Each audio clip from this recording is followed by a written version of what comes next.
space activities. I'm Gani Agbaje from the African Regional Center for Space Science and Technology Education in Nigeria. And with me is Victor Lagutov, Central European University in Hungary. So there's a slight change in the schedule. The first presenter there is not yet in the hall, but on his way, just arrived. So we're starting from the second presentation. And at the same time, the title of the second presentation is not exactly what you have there. The title is now Course Contents for Astronomy Textbooks of High Schools in Least Developed Countries. We'll see more of this when he starts presenting. I think it's about 10 minutes to allow for discussion. So, Nabiyu Mohammed of the Space Generation Council, Ethiopia, please.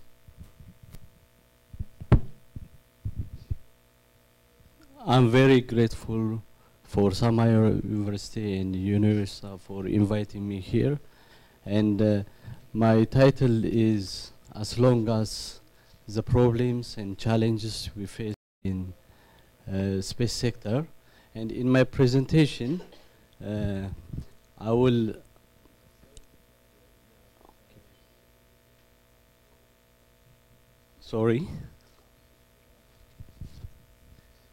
In my presentation, I will present about how astronomy textbooks should look like in less developed countries, and you will give me your feedback. I arranged these sample textbooks, and I will start my presentation soon. Okay.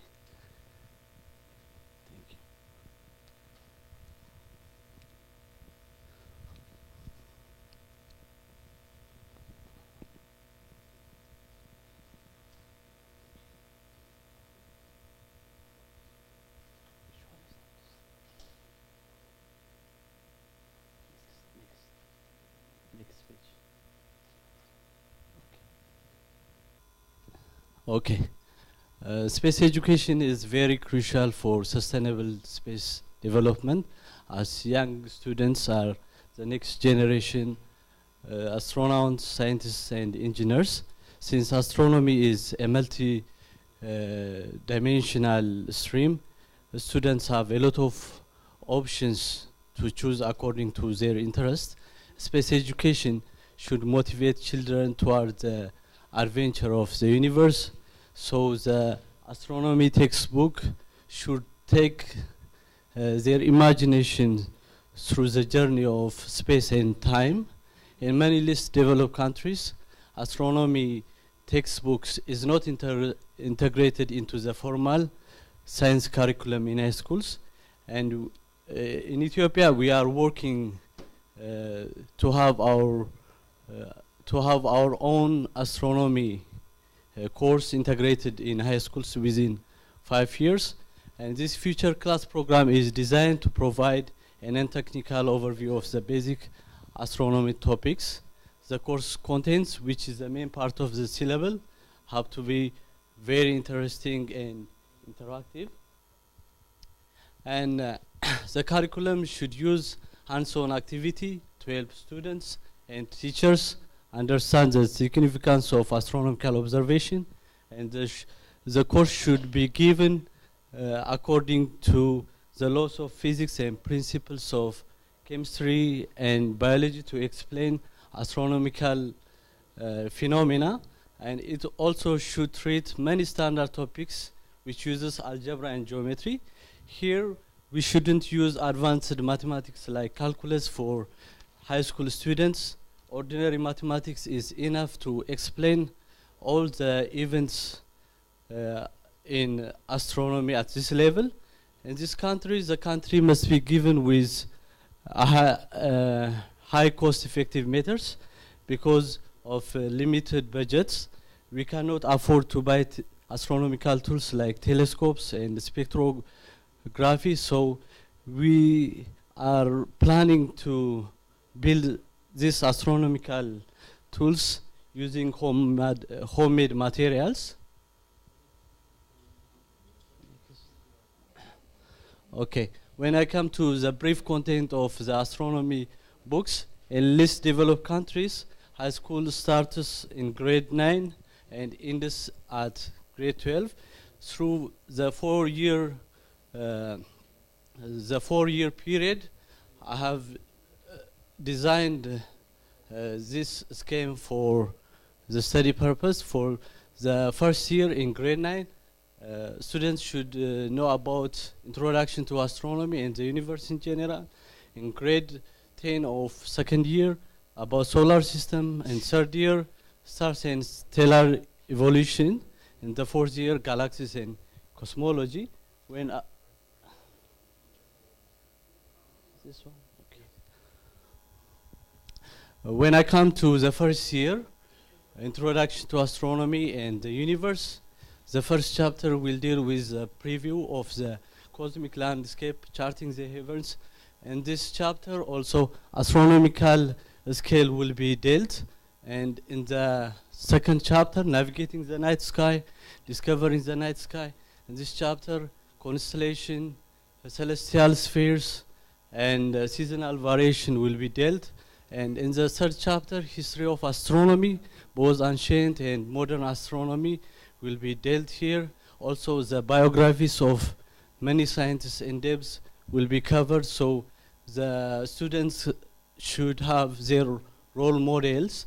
And in chapter 4, electromagnetic waves and atoms must be dealt.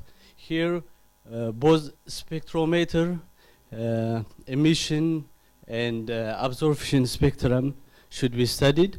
And in telescopes, in chapter 5, telescopes, optics, basic optics should be studied. Both simple telescopes, reflective and refractive telescope should be studied, and also Earth-based and space-based telescopes must be included. And at the end of each chapters, activities are made. In less developed countries, we can use simple materials, homemade materials to do these activities. For example, for chapter 2, navigating the night sky, we can have irregular stargazing events. And luckily, in less developed countries where there is low light pollution, we can have irregular stargazing.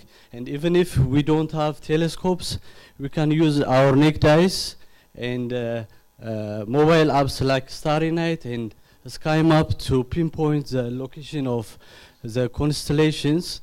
And when you come to the end of these chapters, modeling Earth using a ball tilted with a small flag and a flash of light to show seasonal variation, we can use simple materials. We can use even orange and a small flag to show the variation of seasons. And with a flashlight pointing at it, we can show students how seasonal variation is caused by the tilt of the ball. And on chapter 5, using telescope, we can build simple telescope using lens and mirrors. And we will use an eyepiece for this, for the two purposes. And we can build both reflective and refractive telescope.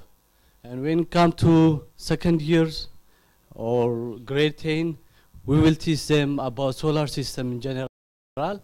And the first chapter is about survey of solar system, comparative planetology and formation models.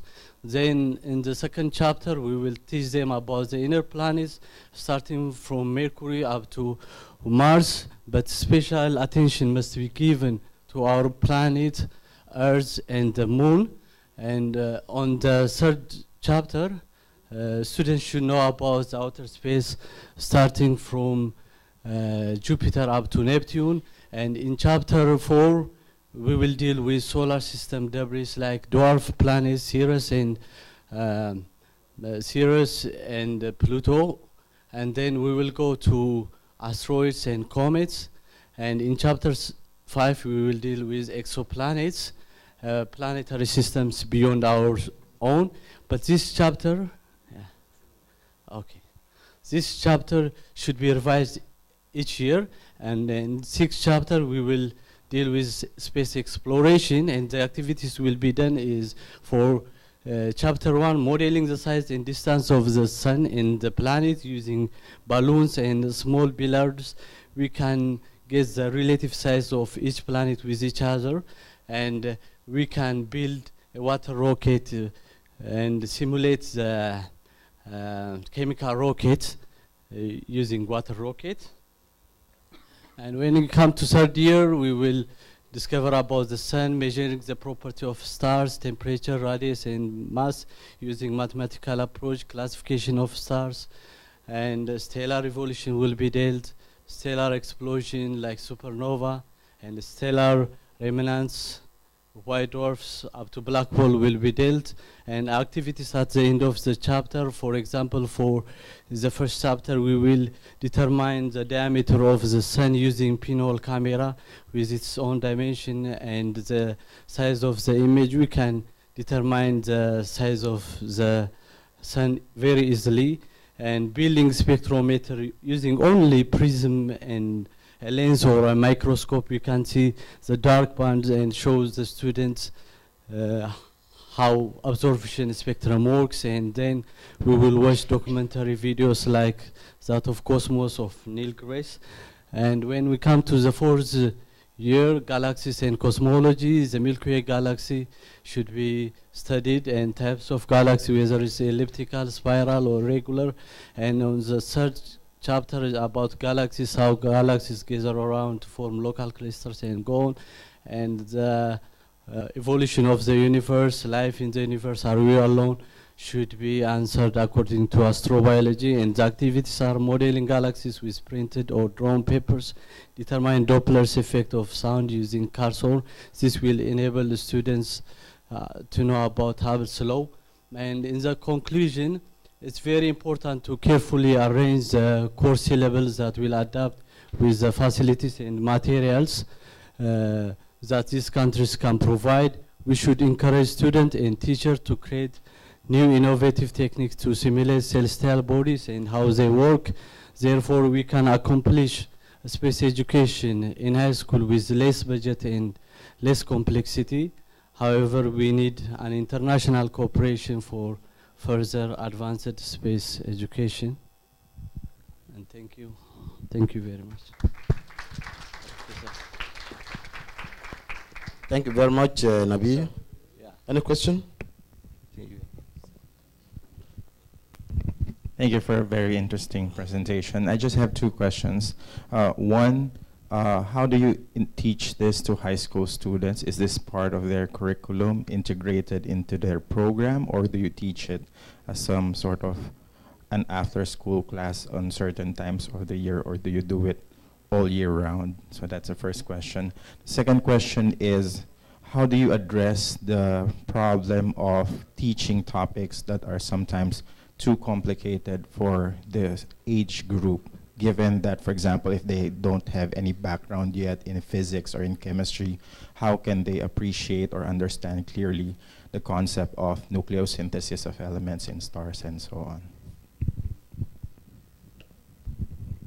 Thank you very much for your question. The first one is astronomy is not integrated in our country, but within 5 years we have a plan to give the course in high schools. Lately, we are teaching high school students every weekend, and I gave you the sample, and this is the guide I disseminate to all the high schools, and it will be kept in the library, and we teach the students based on this manual, and I think we are working on it. And about the second question, sometimes it's very hard. Yeah, it's very hard to explain to the students how it works, even with ordinary examples, classical examples. So we use some videos downloaded from YouTube, and we will show them and try to explain how everything works. Thank you.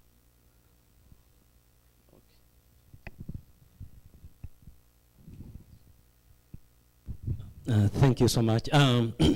Actually, this is very good, depending on the education system of the country. Like in my country, Uganda, we have we have 2 levels in high school. Like ordinary level is a must. Everyone has to take science subjects. That's physics and the other science subjects. Then when you go to advanced level is when now you choose. And whoever chooses physics, then you have to take the astronomical course within the physics subject, which is very important. Thank you so much. I think I would love to get a copy. Well, thank you very much. We appreciate that. So, I think you'll introduce the next one. Okay, so no more questions. We proceed with our second presentation for this session. And that's going to be about CANSAT workshops and rocket competition in Thailand, to be presented by Savat Tantipanwadi from Patani Industrial and Community Education College. Please.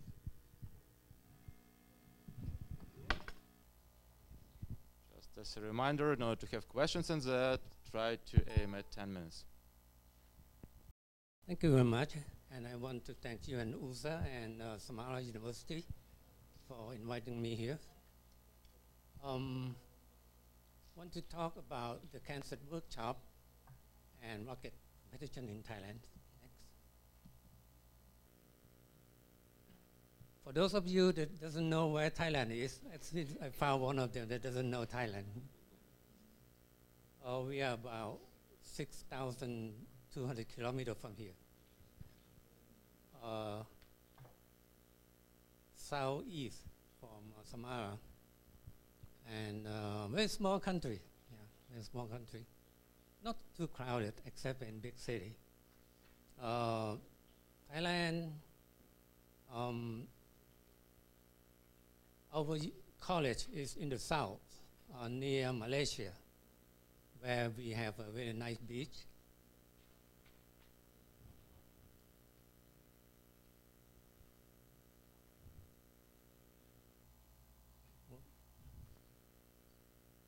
And it's very near Malaysia and Singapore underneath. Most people probably know Singapore. Our college is a small college established in 1979. It's a more like junior technical college. We have both 2 years diploma and 4 years undergrad student. About 3,000 students. The academic programs, about 10 programs, mainly technician and technology. But the last one, the aircraft mechanic program, we just established about 2 years ago. And that is the program that I helped this university to for teaching there. So I try to inject space program into the aircraft program. Next. So this is one of the first aircraft that we built from kit 2 years ago. The student, after they finished the first one we bought part from America, from USA, and then we did the test flight. We did a couple of them.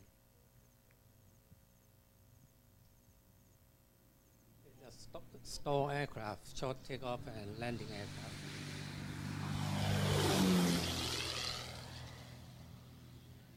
The one on the top.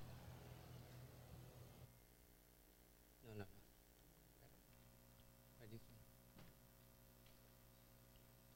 This one is more like takeoff test.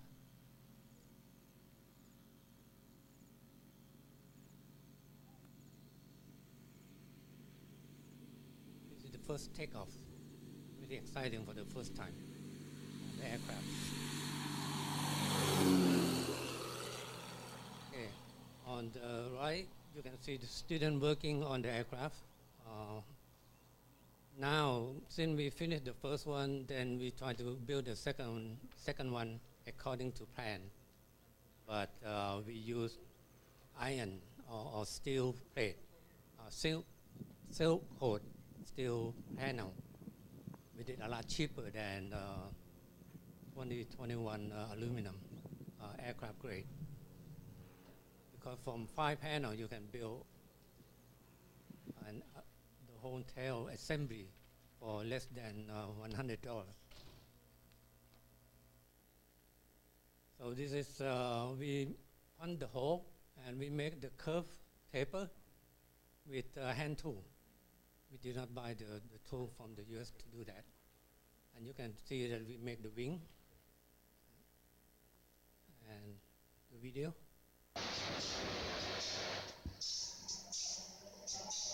You can hear the sweet sound of rivet.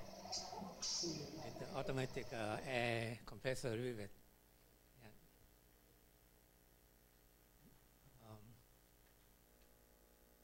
So that's the tail assembly. And I say the tail assembly we use about 3 sheets of steel panel, and the wing we use about 5 sheets. So the whole thing like about 50 to $100 very cheap. So they learn how to do riveting. They know how to use a crinkle to hold the wing and spar together. And the main thing is they know how to read the plan, because you need to scale up from the paper or from the plan into the real panel. And the head of the director of the college is a woman, and she's very excited about it, so we take a picture in front of the college. Another airplane that we built is the Cosi Mark IV. This one is different than the previous one. The previous one is aluminum, but this one is composite aircraft. The whole aircraft built with glass fiber and epoxy. As you can see, this in the middle, that 2 students build a wheel cover. We just make the mold and then for foam, and then we build the wheel cover with fiberglass and epoxy. And this one, we cut the foam with hot wire. The tool pretty easy to make. You set up about 3 amps of current, and then you cut the wire hot just enough to cut the foam. So we use the foam core. But the foam itself is aircraft grade. We ordered from Aircraft Spruce in California. And you can see on that one, we lay up the whole wing. The thing about epoxy or composite is you have to finish the whole thing within 1 hour. Otherwise, it will dry up. So it's very nice when you have a lot of students to do it. In this case, we use high school students. Before they work on each day, we will give them the job assignment, and we explain to them why we built this section, the theory behind it, the knowledge behind it, so they will not make mistake. For example, when you lay up the fiber, you have to know the direction of the fiber, that kind of thing. So that one is the fuselage, and you can see it's 4 people. High performance, because 500 kilogram payload, 350 kilometer per hour, and 2,000 kilometer range. Maybe we plan to use to drop the CANSAT from this aircraft.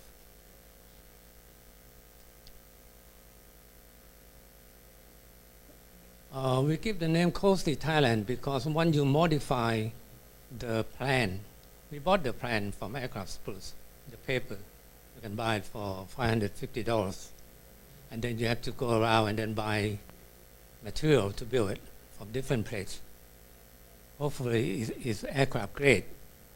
But something, if it's not life-threatening, you can use something from automobile, like air shock, to open the canopy.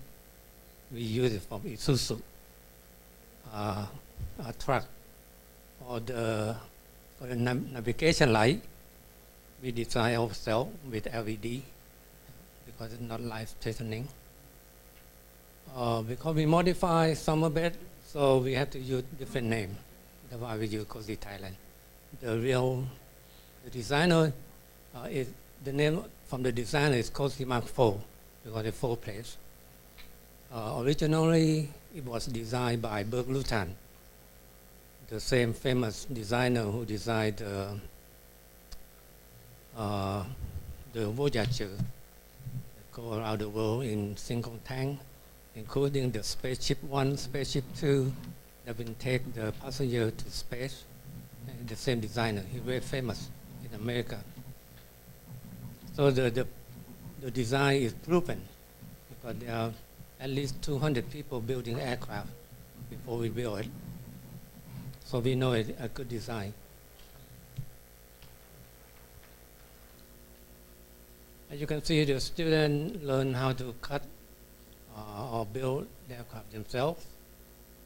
That one is quite a few years ago. A lot of students, of course, they haven't built aircraft before. Okay, I go very fast. So this is, let's do the taxi test video.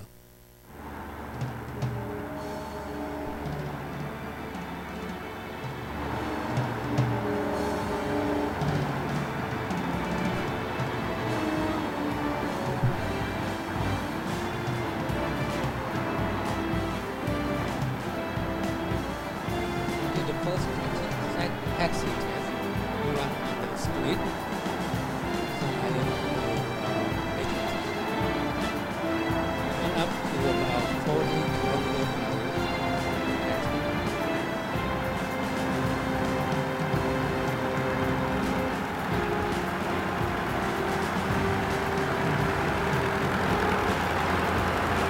Then I didn't try, so there was a guy running a stick shift.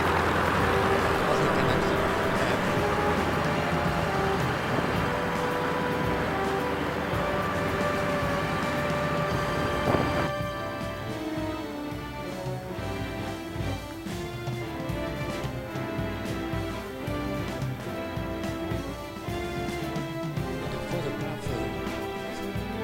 cannot keep up with it. He run to the volcano and we come back.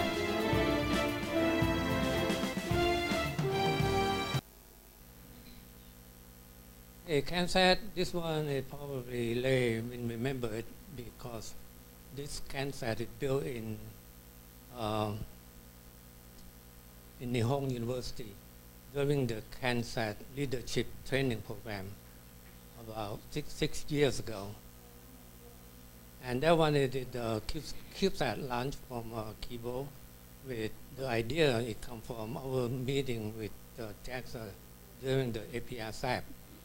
So they took the idea, 3 years later, they built the launcher from Kibo. I wrote this roadmap for Thailand some 3 years ago, but they couldn't make it. They delayed quite a bit. So now we're still at CanSat and CubeSat stage. This one is the CanSat the student built, and it go up on the balloon to about 33 kilometers ceiling or altitude. And also they measure the carbon dioxide content. Also we run many CanSat camp for high school students, including junior high school.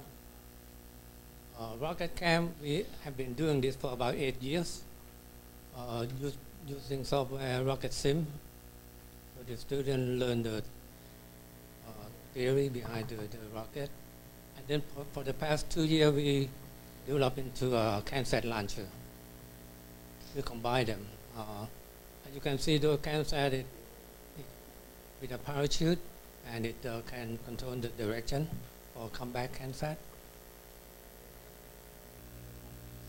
Okay. กล้องพร้อม กล้องพร้อม Three, two, one.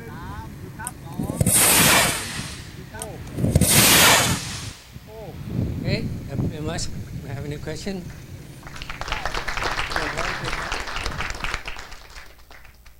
Thank you, Mr. Tanti Fanwadi. I can assure you that anyone in the room knew where Thailand was, but now they know about all the interesting activities you are doing there. So, Okay. questions? If you want to join CANSAT rocket launch, you can join us. We can provide rocket for you. Thank you. Just very quickly, is it something that Thai people talk a lot about? Oh, I want to go to the CANSAT competition, and because, for instance, in Brazil, when we talk about it, it's like, oh, you must be very intelligent, or this is not for Brazilians. Brazilians are not smart enough. But is it over there something that is like a national sport? In between, because we run many camps, so now a lot of high school students, at least 10 schools that know how to make them, so they know that it's just an embedded control system. They can modify the CANSAT to do something else. Like that student that measured the carbon dioxide, now he built something like 10 units for the city of Chiang Mai to monitor the carbon dioxide in the city.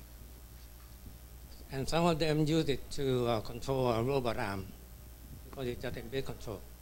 So they know how to apply the unit for something.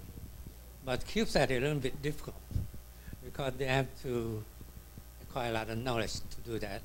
And CANSAT, we have APR app conference, they have CANSAT competition. So now the students love it because they want to travel abroad to join the competition. Okay, thank you. Thank you. One more question out there. I'm happy to see that Thailand is doing CANSAT also. Just two questions. One. Sorry, hi. I'm happy to see that Thailand is doing CANSAT also, because we're doing the same thing in the Philippines on a national level. In fact, last year we hosted the Asia Pacific Regional Space Agency Forum CANSAT competition, which was the first time that was the. Unfortunately, Thailand did not participate in that. But I have just two questions. One, how do you fund your CANSAT? Do you provide the kits to the students, or do they have to buy it? And then the second is, how do you go about regulations on materials like rocket propellants? Because that's one of the issues that we're contesting. That's a very good answer. Because it's illegal to make your own propellant for rockets in Thailand. Exactly. So what we did is we cooperated with the military. Basically, we pay them to build the propellant. Okay. And then we ensure that there are safeties. We have a safety provision during the launch. For example, you don't give the propellant to the student. When they're ready to launch, then you insert the propellant. Yes. And then we also have fire truck and everything, because I saw many rockets run in America. I've been there for 27 years and involved in aerospace, including working at NASA Goddard and Orbital ATK. So we know how important the safety is. Yes, so we adhere to the American standard. Okay. And then the CANSAT kit itself, do you the CANSAT kit itself, it's very easy since you use the UNO or Arduino UNO. So they make it on their own, you don't right, provide because it. The UNO is only about a few $25. Yes. So the school itself can purchase, can buy that. Okay, thank you. Thank you, Mr. Tanfem. I'm afraid that it's a very interesting topic, very live discussions, many questions, but probably we have to continue it during the break or coffee breaks or during sessions, just in order to keep the agenda. Okay, thank you very much. Well, thank you very much. From Thailand, we are going to Serbia. The next presenter is Milan Mijovic on regional cooperation in Western Balkans. a joint approach to space sector? Thank you. Please try to keep to 10 minutes so I will allow for questions. Okay, thank you, Chair. Good afternoon, esteemed colleagues. Well, a quick formal introduction is in order. My name is Milan Mijovic. I'm air and space law researcher at the Law School University in Belgrade, where I'm currently working at my PhD thesis, which will deal the ownership rights in space, but I hope I will get a chance to talk about this some other occasion. Also, I'm the president of the Serbian Office for Space Sciences Research and Development, the first space-related organization in Serbia. And as the title of my presentation suggests, today I will be talking about possible joint approach in Western Balkans with regard to a space sector. In order to properly introduce all of you to this issue, I will cover certain geopolitical and socioeconomic effects on Serbia and the neighboring countries which the Western Balkans consist of. So, as the Unispace Plus 50 is fast approaching next year, it is evident that a gap between the developed and underdeveloped countries is becoming bigger by the day.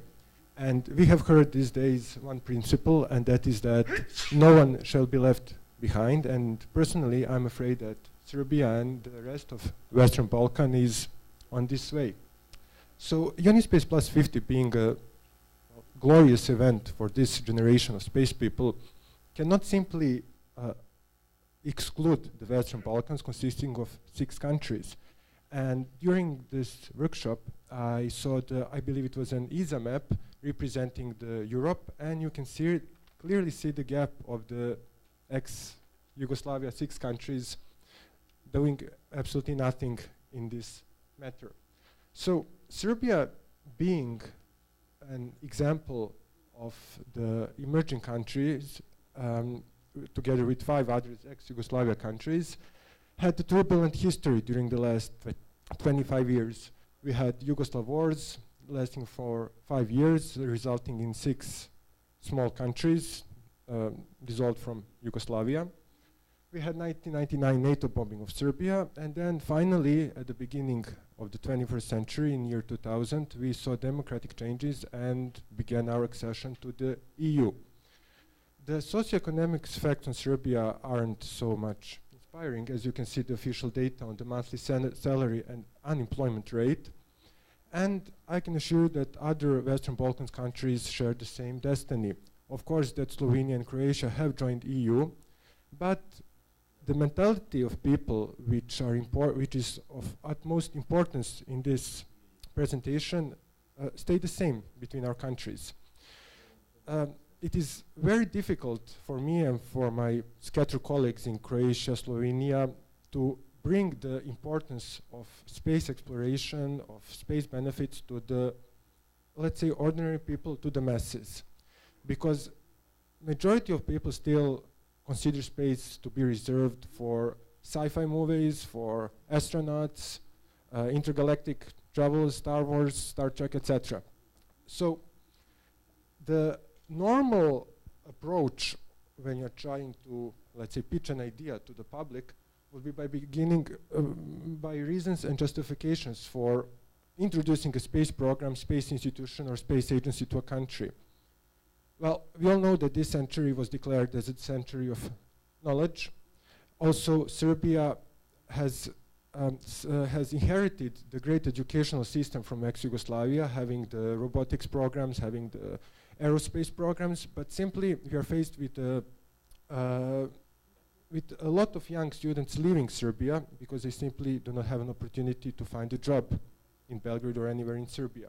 So this brain drain is quite, let's say, hard and big. So in order to overcome this problem, it is the idea of the current government to simply introduce more academic positions for highly educated Serbian citizens. But in practice, this simply does not work, and the young professionals are forced to go either to the European Union or to the other countries of the world.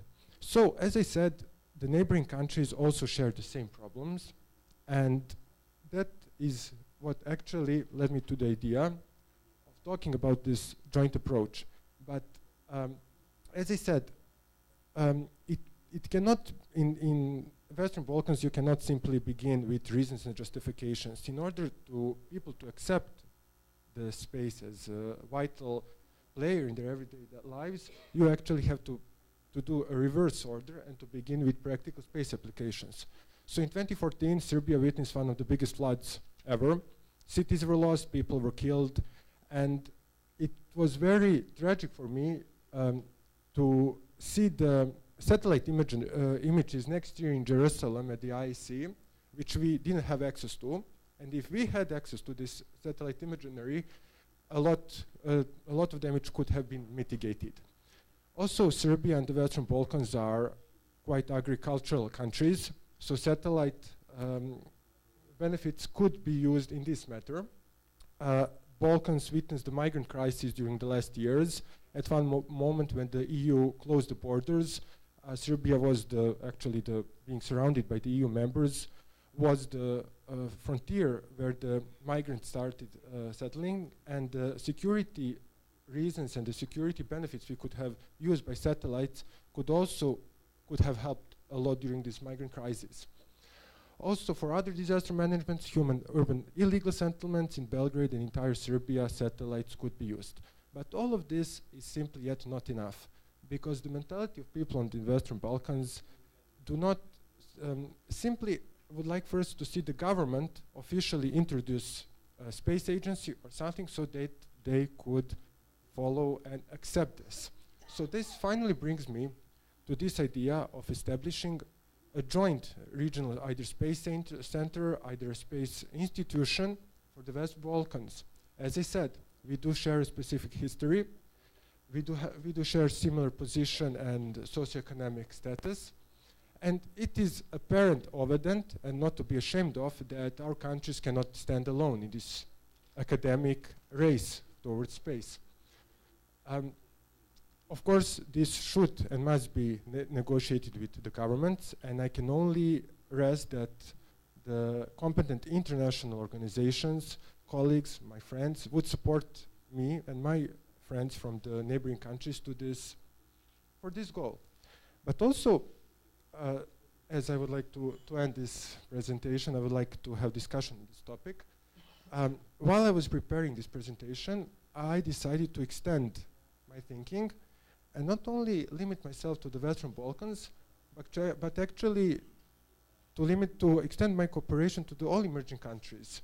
So just to rethink, would it be possible to have one joint roof organization for all the unrepresented countries in the world who are struggling as well as Serbia, and finally create a sustainable solution of having all countries of the world represented in front of the UNOSA or Unispace Plus 50, or just to finally become an international space stakeholder.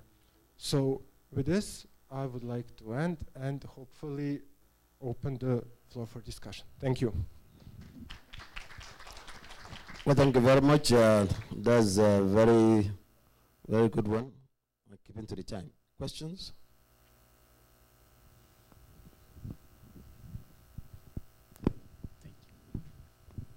Thank you for your presentation. In your opinion, how can space law can help the international cooperation in the region of the Balkans? Okay, thank you. Well, with regard to space law, we are actually living in very exciting times with regard to space law, because private ownership is becoming a vital element of the talks, of the discussions, etc. So we do have a lot of working groups around the world, and I believe that the Balkan region should also state its opinion, and therefore including itself into this international forum of space law, especially with regard to the space mining, to the resources of space mining and the legal status of this resource, because this is something which is highly debated, and there are opposite thoughts of the legal status of the space resources. So that's personally what I would like to see. Thank you. Any other question? Yeah.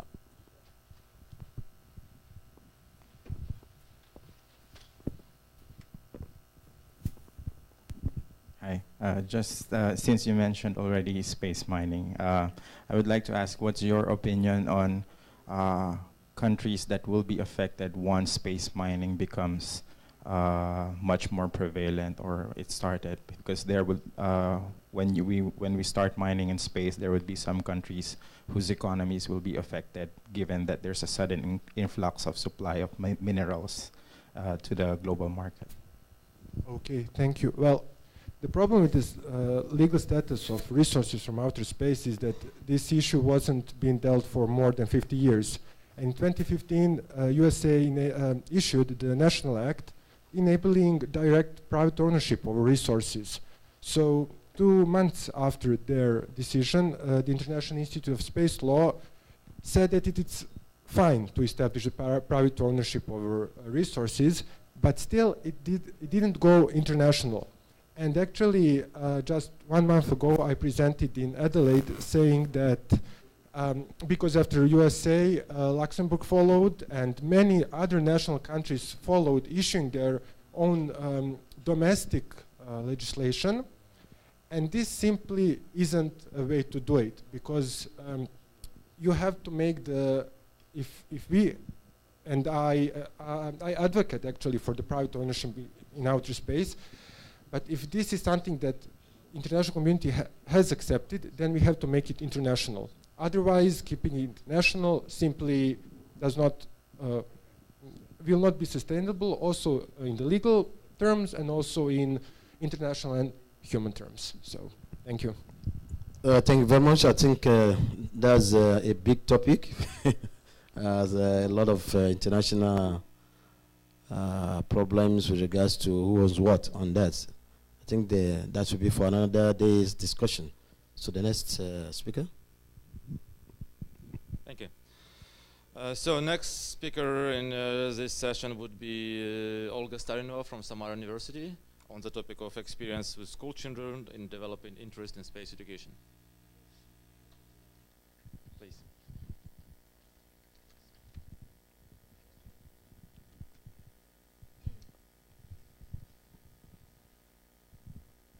Спасибо за представление.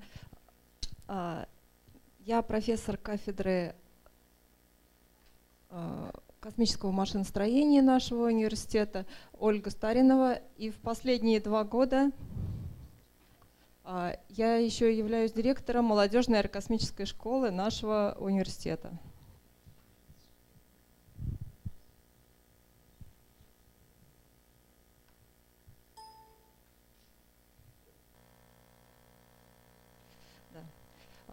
Наш университет в последнее время активно занимается привлечением школьников к аэрокосмическому образованию. Одним из направлений нашей деятельности является проведение различных конкурсов, в том числе и конкурсов, имеющих всероссийское и международное участие. Одним из таких конкурсов является участие нашего университета в Международном детском центре «Артек». Постоянно в детском центре «Артек» работают 4 учебно-исследовательские лаборатории, которые занимаются вопросами электроники, ракетостроения, авиамоделирования и робототехники. Эти лаборатории ведутся преподавателями и молодыми учеными Самарского университета. За все время существования этих лабораторий в них проучаствовало более 2000 детей, которые приехали в Артек со всей страны и из-за рубежа. Здесь мы видим деятельности виды, которыми занимаются на этом слайде дети во время своей деятельности в Артеке. Они разрабатывают, их деятельность всегда заканчивается разработкой какого-нибудь конечного продукта, который, например, робот может ездить, самолет летать, ракету они запускают, радиооборудование начинает работать. Поэтому им всегда очень интересно этим заниматься. И конкурс на участие в этих лабораториях в Артеке достаточно большой. В прошлом году, кроме вот этих лабораторий в Артеке, мы проводили еще всероссийский конкурс юных исследователей называется «Спутник». И очень много участников со всей страны в этом конкурсе участвовало. Финал конкурса тоже проводился в Артеке в апреле 2017 года в рамках первой аэрокосмической смены, которая там проводилась, в лагере «Хрустальный». Лагерь «Хрустальный» носит название Юрия Гагарина, и такие события там проводятся достаточно часто. В этой смене участвовало 1600 молодых исследователей из России и 22 стран мира. Немножко расскажу о конкурсе, который мы организовали в прошлом году и продолжаем в этом году. Основной наградой в этом конкурсе является как раз вот участие в этой смене аэрокосмической в Артеке, поездка туда, и путевка в Артек является бесплатной для победителей конкурса. Можно запустить? Сейчас мы посмотрим небольшое видео, снятое по прошлому году.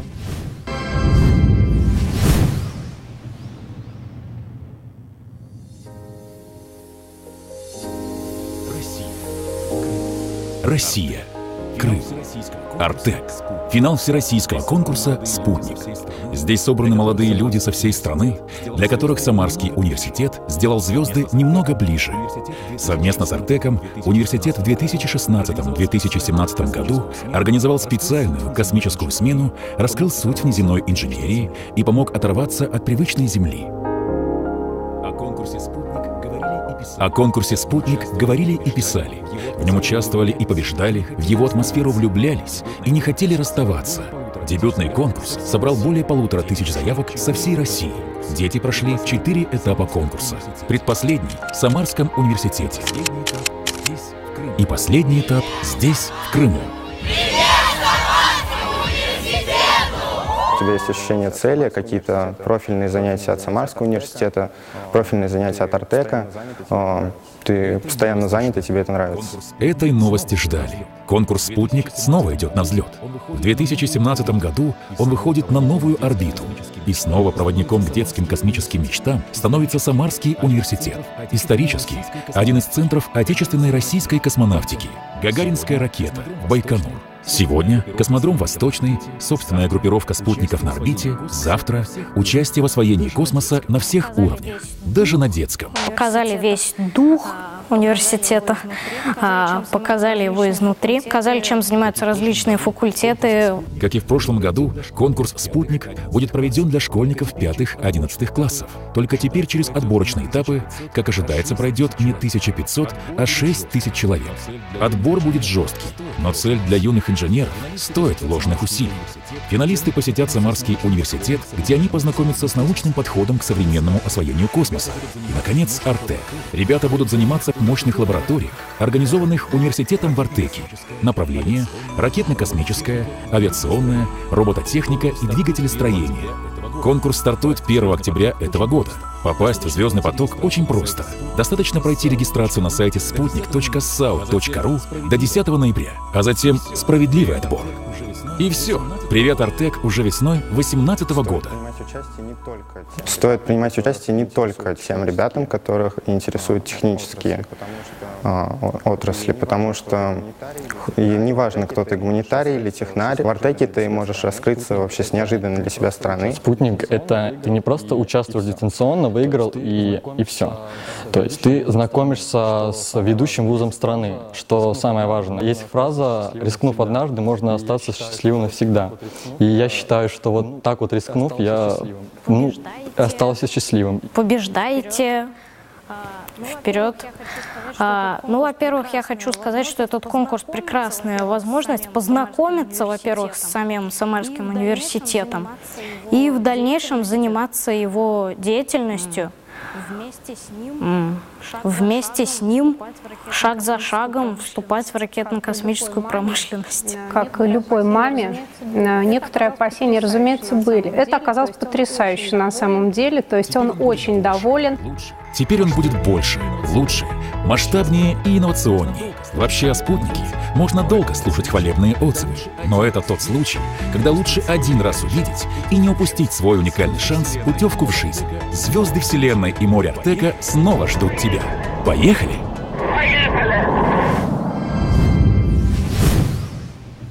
Я еще немножко добавлю к ролику, в котором почти все уже рассказано. В 2017 году в этом конкурсе поучаствовало больше 20 тысяч детей. Конкурс проходил, ну здесь написано характеристики, отмечены регионы России, в которых дети больше всего принимали участие. Финалистов было 50 человек. На первом и втором этапе мы проводили дистанционное сначала тестирование детей, потом они писали творческие работы, и каждая творческая работа проверялась и исследовалась членами жюри. После этого победители приезжали в Самарский университет и проводили здесь неделю в работе уже внутри университета. Ну и четвертая стадия, как вы уже слышали, финалисты все поехали в Артек. И их было в 2017 году 50 человек, сейчас вот в 2018 году поедет 200 человек. То есть мы займем полностью весь лагерь Хрустальный, кроме нас там не получится никого из Роскосмоса. В 2017 году у нас было 2 отряда.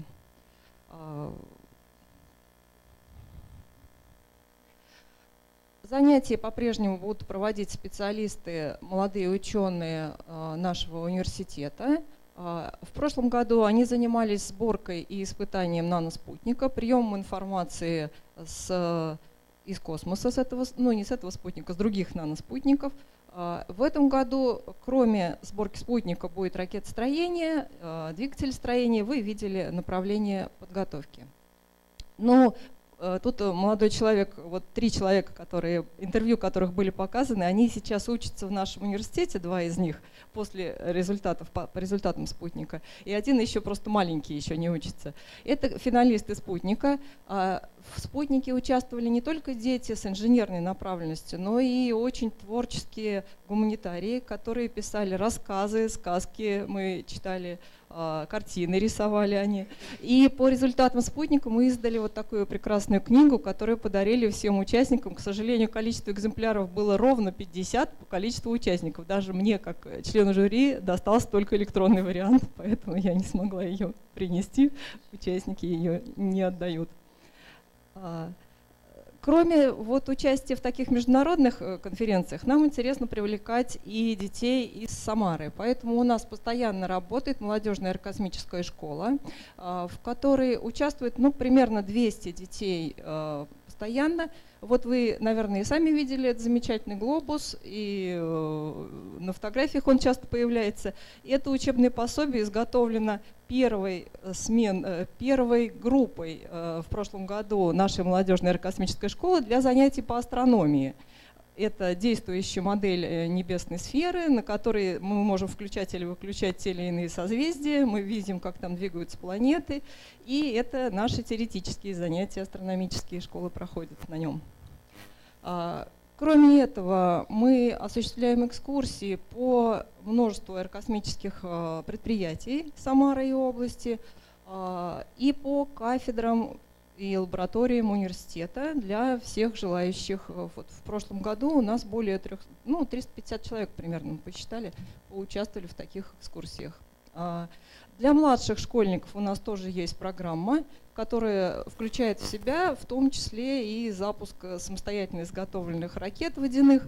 Мы младших школьников, конечно, к пороховым двигателям допустить не можем, потому что это, мне кажется, опасным. Вот видите, да, зато какое веселье им доставляет запуск любой ракеты, в том числе и водяной, и на воздушном и на водяном топливе. Здесь показан выезд нашей молодежной школы на обсерваторию. У нас здесь в Самарской области есть любитель-астроном, у которого есть обсерватория достаточно большая. Мы с ним договаривались и выезжали летом несколько ночей наблюдать за реальным небом с нашими учащимися, которые проходили курс астрономии. Конечно, мы участвуем во всех конкурсах и конференциях, которые проводятся в Самарской области. Кто участвовал в королевских чтениях, видели самых наших маленьких, которые на закрытии выступали и показывали свои разработки. Здесь была в нижней части показана база на Титане, по-моему, которая заняла в свое время в области первое место. Там есть движущиеся роботы, оранжереи, жилые купола. Это все строили дети 4 класса. Очень интересная разработка была. Время? Я сейчас закончу, прям секунду. Ну, здесь тоже показано несколько разработок детей, как им вручают грамоты. Мы проводим экскурсии не только для детей Самары, но и области по предприятиям. Здесь музей нашего предприятия «Прогресс» и металлургического завода. Кроме того, наш университет участвует во всех мероприятиях, которые проводит область по профориентации, в частности, в Дне науки. И здесь вот несколько слайдов, где показывается, последние 2 слайда, показывается участие детей, с каким увлечением они смотрят на эксперименты, проводящиеся во время Дня науки. Вот в Самаре в этом году больше 30 тысяч человек посетили этот праздник науки, который проводил в том числе и наш университет. Ну, у меня, в принципе, все. Извините, время закончилось.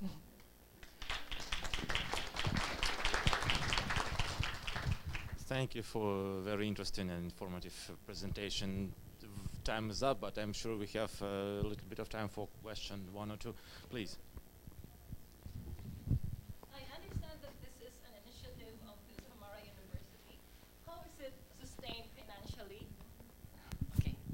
Sorry. So I understand that this is an initiative of the Samara University. I would like to know how the activity is sustained financially, considering that it involves a big number of children. Тут есть разные направления финансирования. То, что касается молодежной аэрокосмической школы для школьников Самары, финансирование от университета. Наши лаборатории, кафедры и музеи бесплатно проводят экскурсии. Требуется от нас только организация. Не слышно?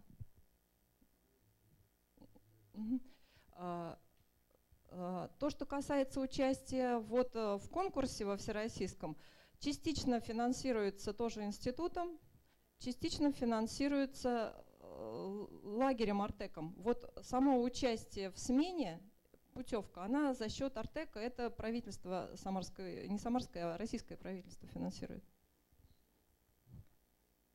Все остальные расходы университета. Родители платили за дорогу, за поездку в Самару и в Крым.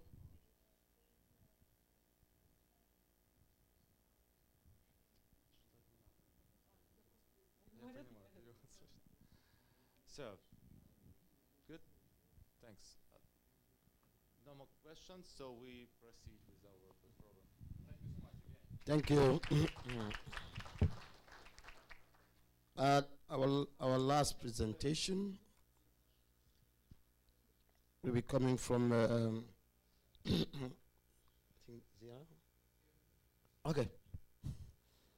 from George. United Nations Office for Outer Space will be telling us the results from the UN Austria Symposium on access to space. So you're welcome, George.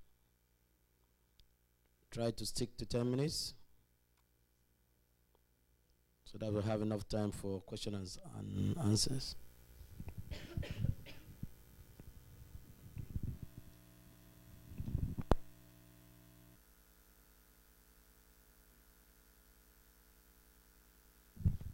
Good morning, everybody. Thank you very much for the introduction, and thank you to the University of Samara for being such a great host.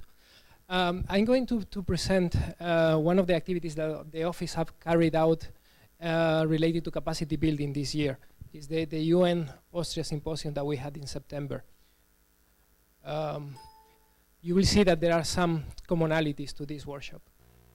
The first thing, before going into the details, I wanted to introduce you to something that was presented there and you haven't had the opportunity to hear about, which is the Space for Development Profile and the Space Solutions Compendium.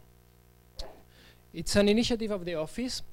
The Space for Development Profile, what it seeks is to generate profiles of countries in terms of space development. So how a country is doing in terms of space development. It's not aimed to compare countries to countries. It's aimed to actually to support the development of space capabilities in given countries. So it's a one-to-one relationship between the office and the country. And how does it work? So it's a very simple profile. It contains 4 areas, which are in the figure there. I don't know if this has a pointer. No. Okay. So it has people, infrastructure, industry, and policy and funding. These are the 4 areas in the profile. Inside each of the areas, there are indicators. And the way to measure these indicators is up to the country. So the country decides how to count, for instance, in the one related to people, there are indicators related to education, how to count number of students. So it's up to the country. What we expect is that the country is counting in the same way across the years. So we can compare one year to the next. And at the end, the important thing is to extract trends with this tool. Of course, each country can define and probably has different priorities to other countries in terms of what it wants to develop for space. So some countries have priorities in emergency response, some other countries have land use, some other countries have priorities in developing the technology and the infrastructure. So together with the office, the country can define their own indicators that can be used to measure these capabilities and the evolution of these capabilities. It's a modular structure, so more indicators can be added depending on the country. I'm going backwards. Another feature of the Space for Development profile is that it's linked to global indicators. You have probably heard a lot already about Sustainable Development Goals here. We try not to duplicate efforts. I mean, if we are measuring indicators and in the Sustainable Development Goals there are already a number of indicators, why not to use them? So we try to use them as much as we can.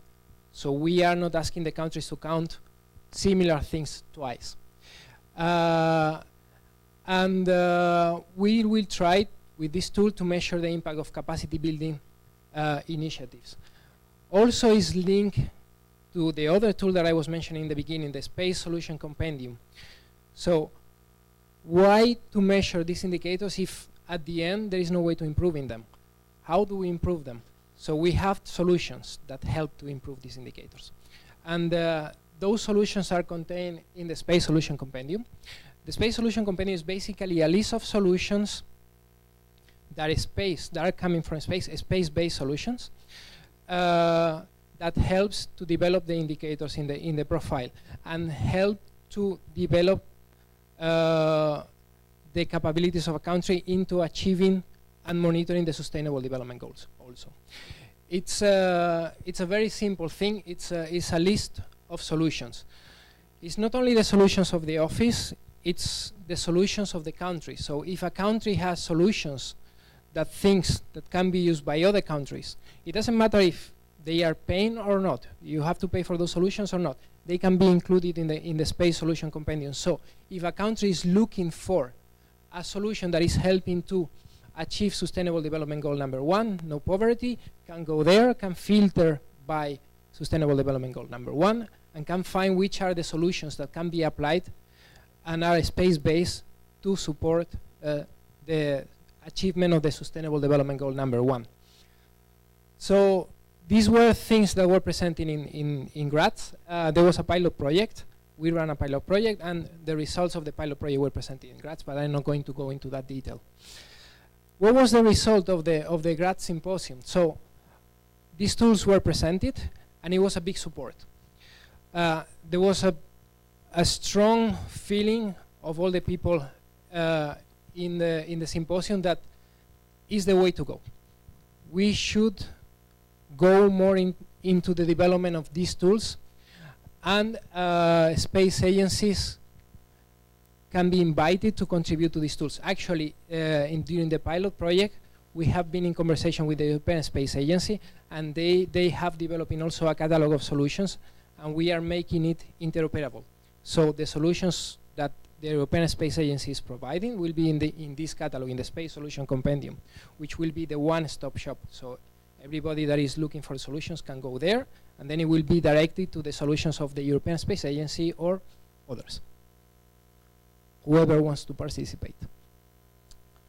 There was a lot about user needs discussion. There was a discussion a lot about user needs, and that's already tackled somehow in the Space for Development profile, because if you remember what I said before, you can add indicators that are linked to capabilities that a country wants to develop, and that's related to the needs. And also there was a big push for providing solutions to these needs that countries have.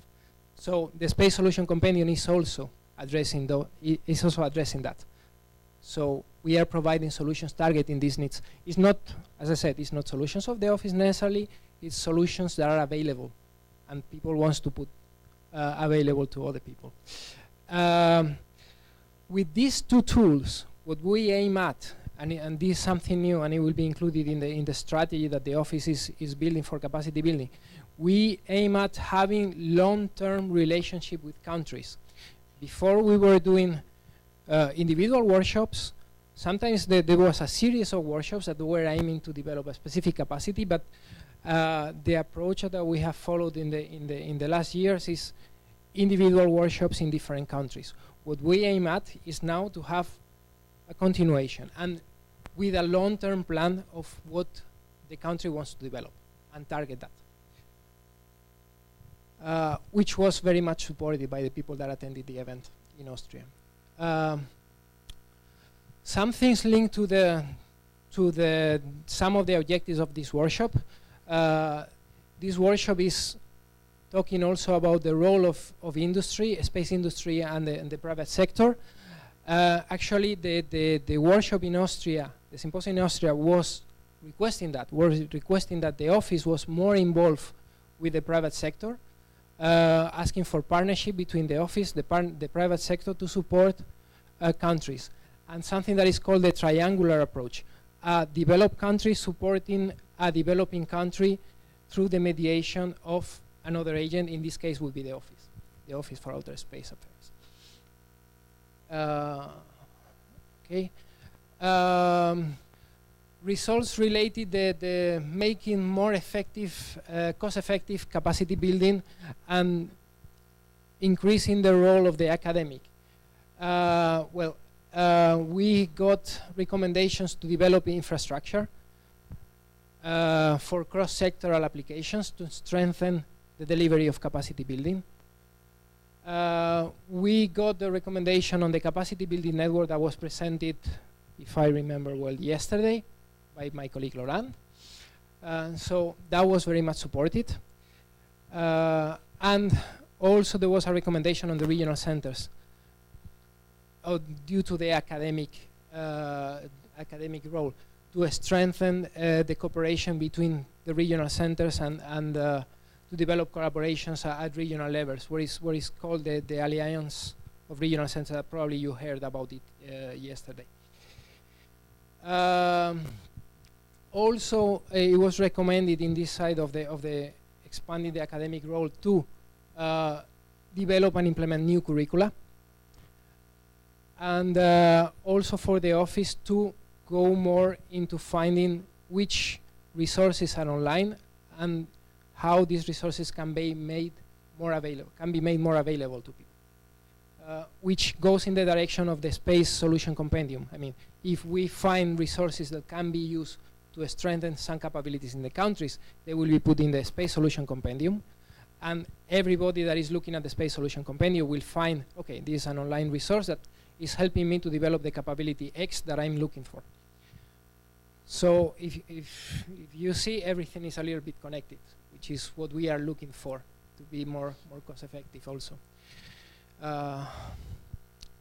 The symposium in Graz was the first time that we had a holistic approach. We included the technical aspects and also the legal aspects, and there were recommendations also on the legal side. We had recommendations to develop more with the help of the office and developing countries to foster the capabilities in legal international law, in international space law. Just for the people that has a more technical background to understand also the complications or the limitations that are imposed by the international law. And this is related to thematic priority number 2. It was also recommended that we strengthen our efforts in developing more tools for the member states, such as the model for national space legislation, which is basically a template for international space law. And it was recommended that the curriculum on space law was reviewed and updated.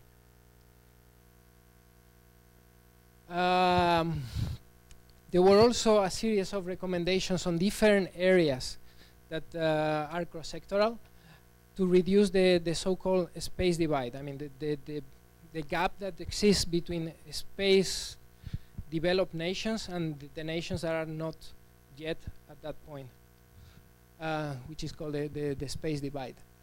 So in there we are talking about infrastructure again. We are talking about small satellites, developing the capabilities on small satellites because they are very cost effective and affordable, and it's a good entry point for a developing country to access to space.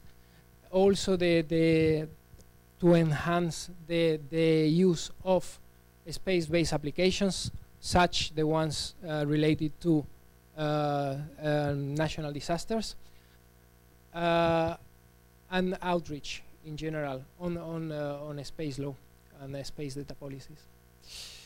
And this is the last slide. Also on sustainable development goals. The office was mandated, and it was recommended that the office was mandated with a global partnership to gather all the resources that are available in the space world: space data infrastructure, space capabilities, operations, and utilization of space to support the sustainable development goals. So that the contribution of space to the sustainable development goals is made very visible, and it's clear to everybody that this contribution exists, and the office is going to promote that and to include it in the Space 2030 agenda that for space that the office is creating next year.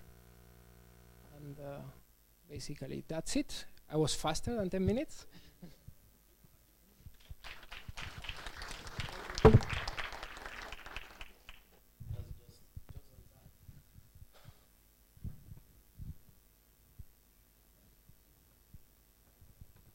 Any questions there?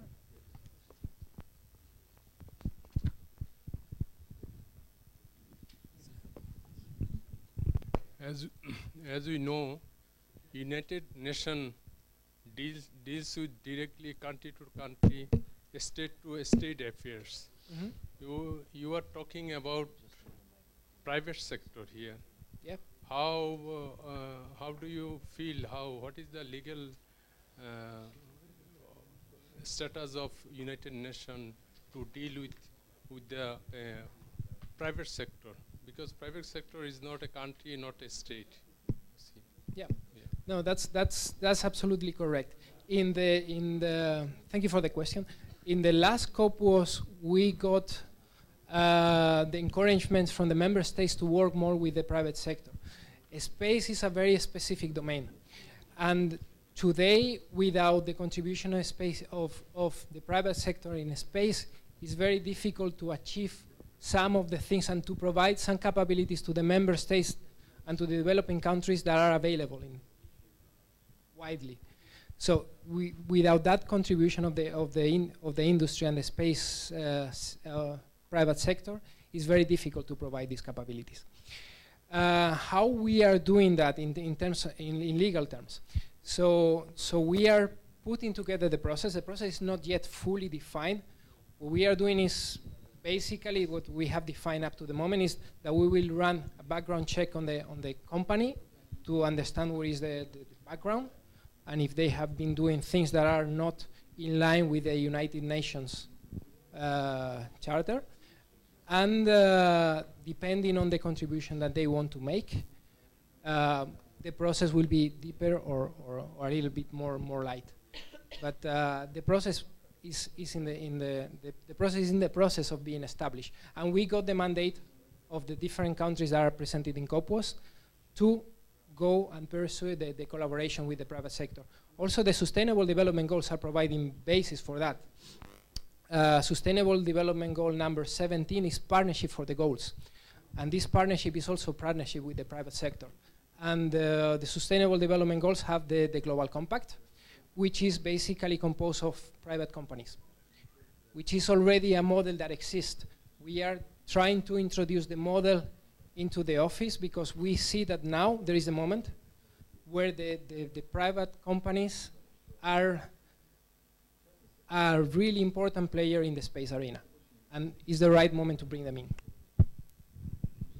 Thank you very much. Just one more question.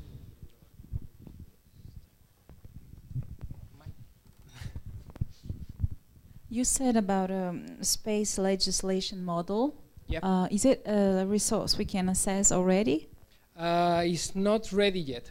We got the recommendation in the symposium in September to go in this direction, to develop a model for national space law, but we have not developed it yet. I mean, we are starting now to develop this.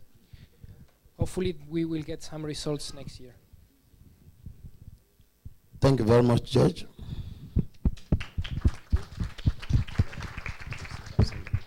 Announcements? Yes, session over, announcements. Do not forget that the sign-up sheets for the working groups are outside. I think they were placed there only at the end of the coffee break. Some of you might have not found them there during the coffee break. So please remember to sign up for the working groups before you go to lunch, because we start at 2.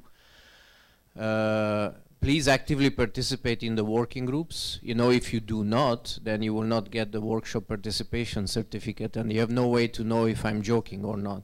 So I expect all of you to be in the working groups and to be signed up, please. We need your input, we need your opinions, that's why we are here.